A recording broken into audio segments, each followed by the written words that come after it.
এটা বেসিক্যালি বার এরিয়া।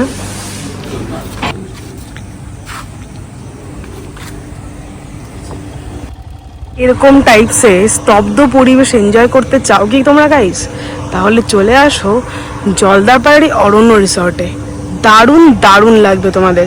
আর সত্যি কথা বলতে এখানে ফুডিং, লজিং, এভরিথিং, রেস্টুরেন্ট সব কিছু তোমরা পেয়ে যাবে গাইস। আর জায়গা দেখতে পাচ্ছ, যেহেতু এটা একটা গভর্নমেন্ট রিসর্ট, তো অবশ্যই গাইস একবার চেক আউট করো। অ্যান্ড এটা কিন্তু আগে থেকে বুকিং করতে হয়, তোমরা কিন্তু সেদিন গিয়ে সেদিনে কোনো বুকিং পাবে না। তো অবশ্যই যদি জঙ্গলের স্বাদ পেতে চাও আর জলদাপাড়াকে কাছ থেকে দেখতে চাও, নর্থ বেঙ্গল ট্যুরিজম থেকে আগে থেকেই বুক করে দিতে হবে, না হলে কিন্তু তোমরা এই রিসর্টের কোনো কিছুই পাবে না। যাই হোক গাইস, তোমরা অবশ্যই ফুল ভিডিওটা চেক আউট করো, দেখো কী কী আছে। হ্যালো গাইস, তোমরা কেমন আছো? আমি একটা নতুন রিসর্টের ভিডিও নিয়ে আসলাম। তো এই রিসর্টটা বেসিক্যালি বলা হয় গভর্নমেন্ট রিসর্ট, যেটা জলদাপাড়াতে আছে। আমি এখানে একবার থাকবো ভেবেছি, এখান থেকে ঘুরতে যাবো সামথিং, কিন্তু এটা আগে থেকে বুক করতে হবে। এখন কিন্তু বুক করলে হবে না, মানে গিয়েই তুমি বুক করবে সেরকম কোনো পসিবিলিটি নেই, কারণ আগে থেকেই প্রচুর বুকিং থাকে। আফটার অল গভর্নমেন্ট রিসর্ট বলে কথা গাইস। তো উপর এরিয়াটা হলো রেস্টুরেন্ট এরিয়া, বাট সেদিন যেহেতু সানডে ছিল, প্রচণ্ড ভিড় ছিল গাইস। তো আমাদের গাড়ি চলে যাচ্ছে পার্কিং এরিয়াতে। আর সবথেকে বড় কথা, এখানে বার, রেস্টুরেন্ট, লজ, ফুডিং সব পেয়ে যাচ্ছ তোমরা একই জায়গায় গাইস। তো একবার অবশ্যই চেক আউট করো জলদাপাড়ার, একদম জলদাপাড়ার কাছাকাছি একটা জায়গায় চলে আসলাম। তো একটা অরণ্য ট্যুরিজম প্রপার্টি বলে একটা প্লেস, এখানে খাওয়া দাওয়া, রেস্টুরেন্ট, রিসর্ট সব কিছু পেয়ে যাবে তোমরা। তো আমি আজকে দেখি এখানে কিরকম কি হয়। তো রেস্টুরেন্টে আছে অ্যাভেলেবেল, সব কিছু অ্যাভেলেবেল আছে গাইস। হাউসের মতো স্টে পাবে এখানে। চলো ঘুরে দেখাই কি কি আছে এখানে। গিফট হাউস এখানে, এখানে চা কফি বসে খেতে পারবে, গিফটিং বাগেরা যদি কিছু করতে চাও সব কিছু করতে পারবে। তো দিস ইজ দ্য প্লেস। আরো অনেক কিছু আছে এখানে দেখার জন্য, চলো দেখাই তোমাদেরকে। তো ফার্স্ট চলে যাচ্ছি এই স্ন্যাক্স আইটেমের জায়গাটাতে। এখানে কি হবে বলো তো, এখানে তুমি গিফটও নিতে পারবে কারোর জন্য, যারা কেউ নিতে চাও। প্রচুর হ্যান্ডমেড প্রোডাক্টস আছে এখানে, তোমরা দেখতেই পারবে, আমি ভিডিওতে দেখাবো তোমাদেরকে। আর দেখো গাইস, প্রচুর হ্যান্ডমেড প্রোডাক্টস আছে এখানে। ভেতরে অ্যালাউ করেনি, সেজন্য যেতে পারিনি, কারণ ওদের যে লোকটা থাকে সে ছিল না, ভেতরে যাই।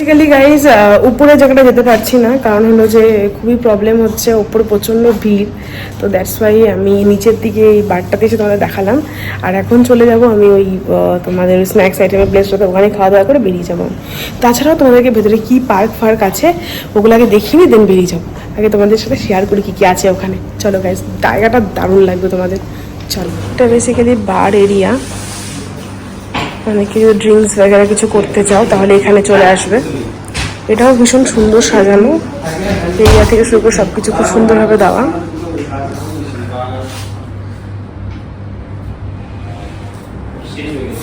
তো গাইস, বার এরিয়া তোমরা দেখিয়ে দিলাম। আর গিফট হাউস থেকে বেরিয়ে এখন টিকিট নিচ্ছি, পার পার্সন 20 টাকা করে টিকিট এখানে পার্কে ঢোকার জন্য। তো এবার চলো গাইস, পার্কটা ঘুরে দেয় কি কি পার্কে আছে, চলো গাইস।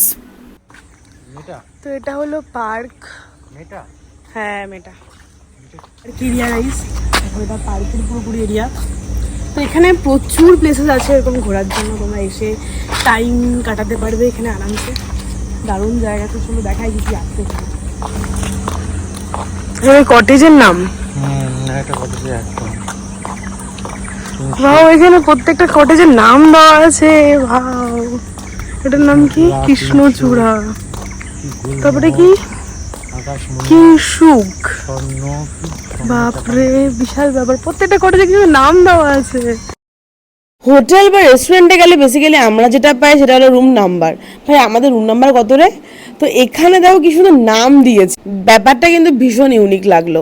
আর দেখো কি সুন্দর ভালো লাগছে, কত লিচু দেখো গাইস, দারুণ লাগছিল দেখতে। যাই হোক, এরকম কটেজ এরিয়াতে তোমরা থাকতে পারবে যদি কেউ থাকতে চাও, তবে বুকিং কিন্তু অবশ্যই আগে করে আসতে হবে। চলো এবার ঢুকে যাচ্ছি পার্ক এরিয়াতে।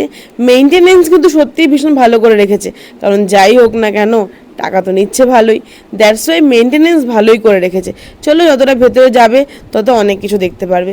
এখানে দোলনা ফোলনা অনেক কিছু আছে, অনেক মানে বাচ্চাদের রাইডের জন্য অনেক অনেক কিছুই পেয়ে যাবে। তো চলো গাইজ, আরও অনেকটা এরিয়া জুড়ে আছে, তো চলো দেখাই তোমাদেরকে। পুরো পার্কটা এইভাবে সাজানো, আর ভীষণই ভালো লাগে দেখতে, একদম সবুজে সবুজ, চারদিকে মনে হচ্ছে বন্য জন্তু দাঁড়িয়ে আছে, মানে ভালোই লাগে দেখতে। অনেকটা জায়গা জুড়ে পার্কটা আছে, তো তোমরা বসে নিয়ে আরামসে অনেকটা এনজয় করতে পারবে।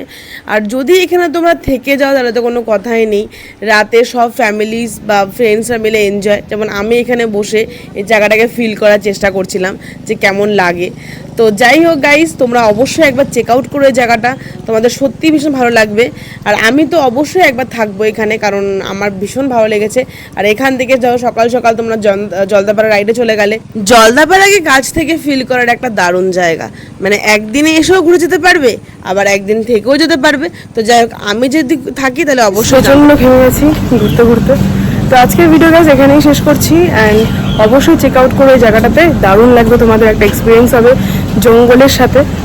তো চলো গাইজ, আমি তো সময় পাহাড়েরই দিই, তো আজকে জঙ্গলেরও দিলাম। তো চলো গাইজ এখানেই শেষ করছি, নেক্সট ভিডিও অবশ্যই পাহাড়ে কোনো জায়গায় একটা থাকবে। চলো গাইজ, টাটা।